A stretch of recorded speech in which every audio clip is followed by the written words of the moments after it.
इनके सचेतकों ने दिया है उसका अपन अक्षरशः पालन करें, क्यों अपने को 9 बजे तक आज सदन की, शुक्रवार भी है, 9 बजे तक आज सदन चलेगा। उसके पहले पहले सब लोग बोल भी लें और मंत्रियों के उत्तर भी आ जाएं, इसलिए समय का हम सब लोग पालन करेंगे।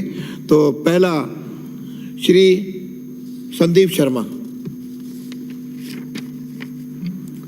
माननीय अध्यक्ष जी, आपका आभार, आपने मुझे जल जैसे गंभीर विषय पर बोलने की अनुमति प्रदान की है।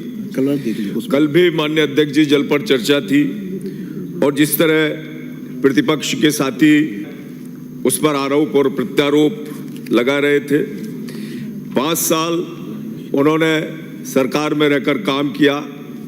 आवश्यकता थी कि उनकी जो खामियां थी कुछ सुझाव और सलाह ऐसे जल जैसे गंभीर विषय पर वो देते तो निश्चित रूप से राजस्थान प्रदेशवासियों का भला होता, परंतु आपने जिस तरीके का, कल मैं देख रहा था 15-15 मिनट तक भी सिर्फ आरोप प्रत्यारोप के अलावा आप कुछ नहीं बोले।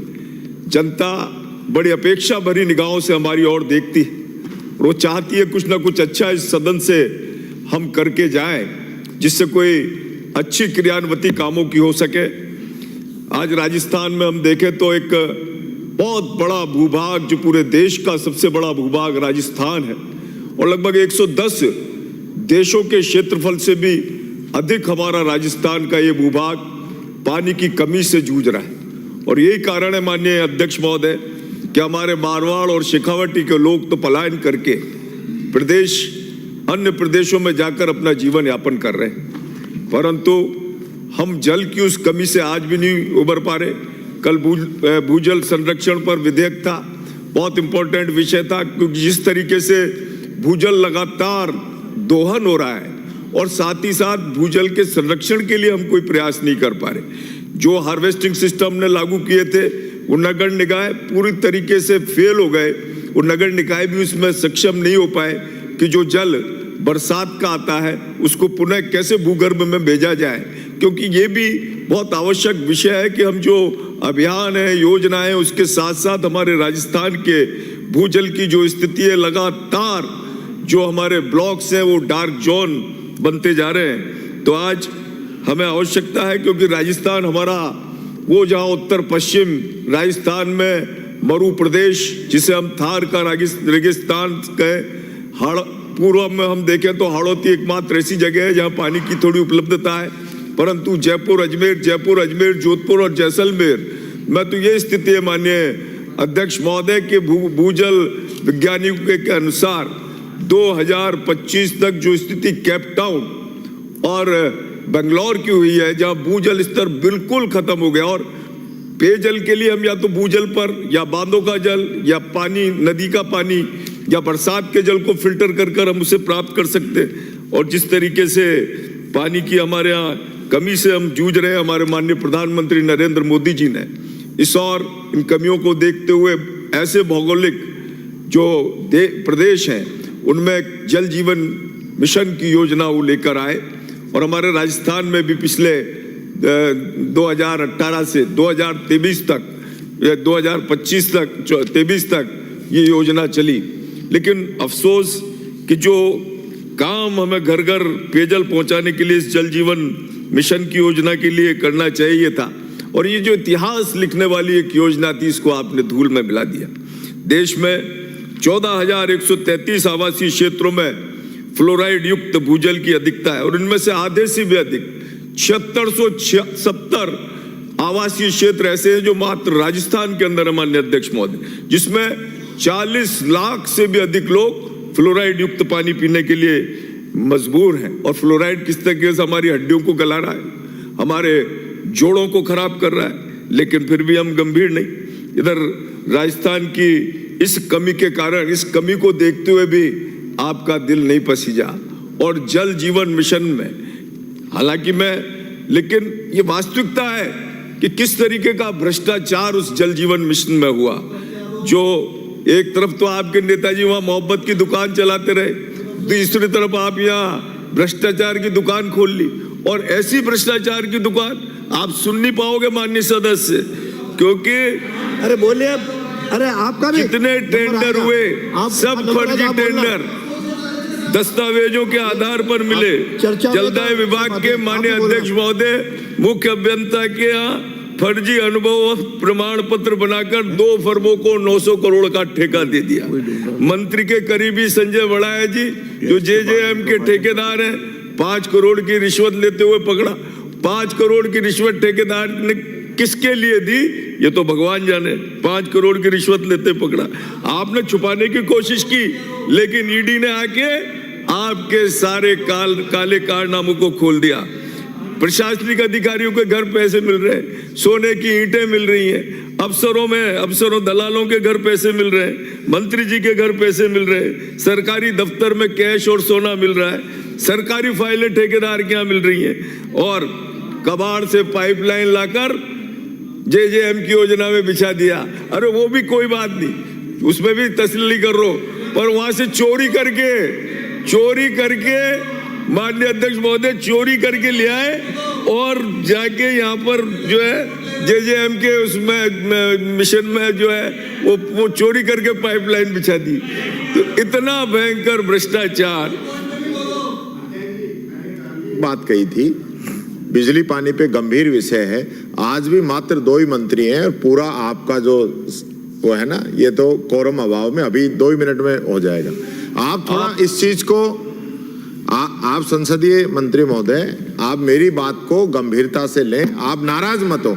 ये अध्यक्ष जी आप खुद देख लीजिए, 2, 4, 8, 10 लोग सत्ता पक्ष के हैं, तो सत्ता पक्ष क्या चाहता है? मंत्री है नहीं, सचेतक है नहीं, मंत्री बैठे ना, मंत्री जी बैठे सर, पेयजल के ही हैं बस, विषय पेयजल का। ये मेरा समय मत काटो माननीय प्रतिपक्ष के नेता। तो पेयजल का सरकार का प्रतिनिधि बैठा है ना, पर क्या चाहिए आपको? चलो आप चर्चा चलाओ। मेरा समय मत काटना साहब, 2 मिनट कम हो जाएंगे। समय आज कम है, आज समय कम है। अरे आपको क्या हो गया इस बार तो? अरे बिराजी, इस बार तो सुनो, इस बार तो ऐसा भ्रष्टाचार की पराकाष्ठा। वो आपका माननीय सदस्य हमसे अनगढ़ तो कुछ पता है, और वहां बैठ जाओ, यहाँ बैठ जाओ, समय आप वहां भी बैठ जाएंगे, आपको पूछ के नहीं बैठेंगे। आपको बोलने का अधिकार नहीं है, और बोलना सीख लो पहले। माननीय मंत्री जी चलो। माननीय अध्यक्ष जी, इस बार भ्रष्टाचार की ऐसी पराकाष्ठा कि इन्होंने भ्रष्टाचार में अपने सारे पुराने रिकॉर्ड तोड़कर इन 5 सालों में नए कीर्तिमान स्थापित करे। मैं बताना चाहूंगा कि प्रदेश में 1,99,741 घर, जल जीवन मिशन में आपको 92,11,000 घरों तक आपको पानी पहुंचाना था, परंतु आपके कुप्रबंधन, लापरवाही और भ्रष्टाचार में कितने लगे? 4 साल में मात्र 52,08,511 घरों तक आप नल पहुंचा पाए, लेकिन उनमें पानी नहीं पहुंचा पाए क्योंकि स्रोत नहीं आपने ढूंढे, और इसलिए सिर्फ नल लगाकर आप रह गए। कोटा संभाग की मैं बात करूं तो कोटा में 3 साल में आपका लक्ष्य 8,503 करोड़ का बजट आपने स्वीकृत किया। 8,21,589 कनेक्शन आपको देने का लक्ष्य आपने निर्धारित किया, और जिसमें से लगा कितने पाए? 3,50,080 कनेक्शन आप जारी कर पाए। इस योजना में 34 राज्य चिन्हित किए गए थे और केंद्र शासित प्रदेश भी थे। आपका कौन सा नंबर रहा? जल जीवन मिशन में आपका 33वां नंबर था। आखिरी पायदान से राजस्थान को 33वें नंबर पर लेकर आप आए, और आप कहते हो हमने क्या किया।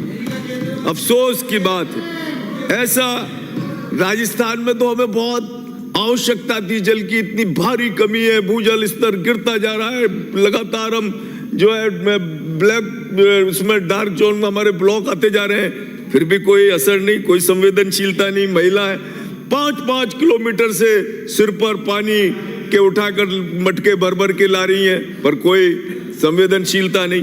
पहला बजट पास हुआ है, आगे आने वाले समय में देख लेना कि 1 साल के अंदर लक्ष्य की पूर्ति कैसे करेंगे। माननीय मुख्यमंत्री जी ने 15,000 करोड़ की लागत से 5 लाख ग्रामीण परिवार, शहरी परियोजनाओं में 1784 करोड़, ग्रामीण पेयजल परियोजनाओं में 2400 करोड़, 20,000 करोड़ में 6 बड़ी परियोजनाएं। प्रदेश में 5846 गांवों में पेयजल उपलब्ध कराने का यह सिर्फ अभियान नहीं, संकल्प पत्र के साथ काम करने वाला विजन। यह आप देखना कि किस तरीके से, और शहरी क्षेत्रों में भी 5180 करोड़ से पेयजल के कार्य कराए जाएंगे, उनकी उपलब्धता कराई जाएगी। कोटा शहर की बात करना चाहता हूं माननीय अध्यक्ष महोदय। कोटा यूं तो सदा नीरा चंबल नदी के किनारे बसा हुआ है, परंतु 510 MLD, हाँ बस मेरे 2 मिनट तो एक आ गए साहब, वाइंड अप करो 2 मिनट में। मेरे 2 मिनट तो एक आ गए थे साहब। जो समय मैं निवेदन करूं साहब, कोटा में 510 MLD, मंत्री महोदय आप बैठे हुए, 510 MLD पानी उत्पादित होता है इनटेक वेल से, परंतु फिर भी चंबल नदी के किनारे हाहाकार है।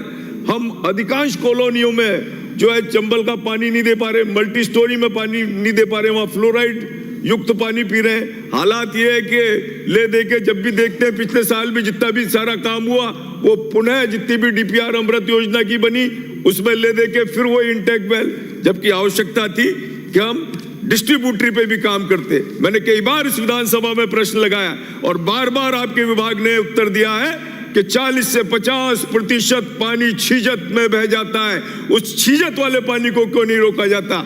यह आवश्यकता है कि वो छीजत का पानी, क्या वो हो सकता है कि बड़े इनटेक वेल बनाने में ठेकेदारों को फायदा हो, परंतु ये सरकार उस फायदे को देख सकती है, लेकिन आज हमको इस बात को देखना है कि हमारी DPR में लोगों को हम कितना अधिक से अधिक पानी पहुंचा सकें। और चंबल के किनारे यह स्थिति है कि मेरी जो विधानसभा के क्षेत्र हैं वहां पर महावीर नगर, तलवंडी और दादाबाड़ी, विज्ञान नगर, शिवपुरा, ऐसे सारे क्षेत्र जिनमें पानी की लगातार कमी बनी हुई है, वहां पर आवश्यकता है देखने की कि किस तरीके से हम उन पाइपलाइनों को ठीक कराएं। माननीय अध्यक्ष महोदय, बस 1 मिनट में मैं अपनी बात को समाप्त कर रहा हूं।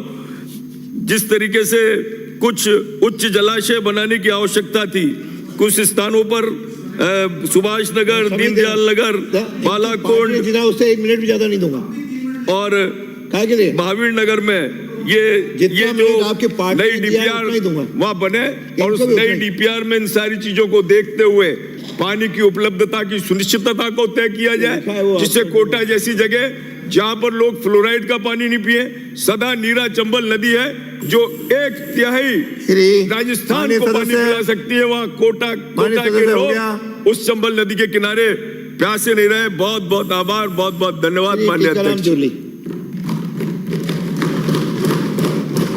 माननीय अध्यक्ष महोदय, आपको धन्यवाद देता हूं।